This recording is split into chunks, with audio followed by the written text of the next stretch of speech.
Another privacy fence plant ang itatanim natin, ang Madre de Agua. Kapag tumubo kasi siya, privacy fence din siya.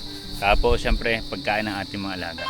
Dual purpose, privacy fence na, pagkain pa ng ating mga alaga. Madali lang ito mabuhay at madali rin lang itanim at possible pa maging income stream sa hinaharap.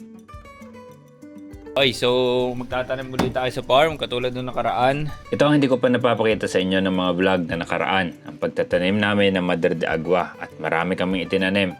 At oras na para itanim sa farm. Kaya ikakarga natin ito sa pickup para madala na sa farm.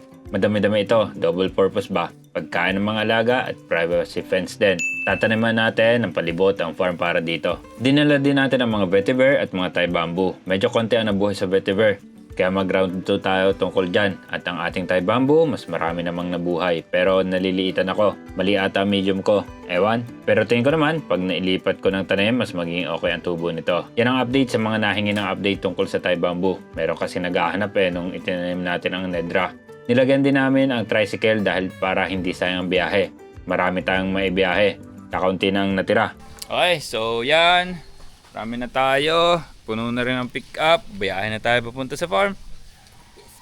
Ibinaba namin malapit sa CR para nang sa ganon, malapit lang magdilig. Diniligan ko na rin. At kahit paano ay stress yan sa biyahe. Okay, simulan natin pagtatanim.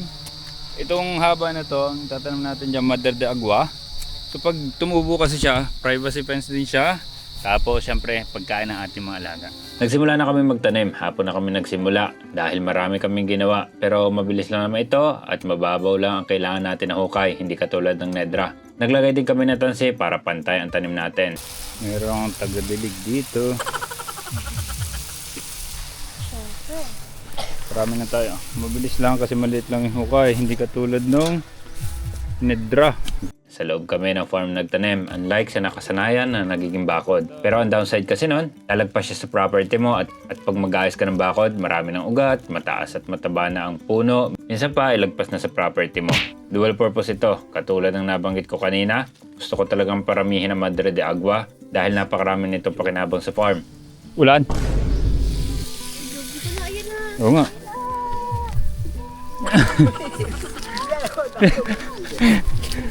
Yung pala. Dito muna. Silong muna. Lito eh. Bukod sa magsisilbi itong natural privacy fence, isa rin itong maganda supplemental forage para sa mga baka at kambing natin. Pwede rin sa native pigs.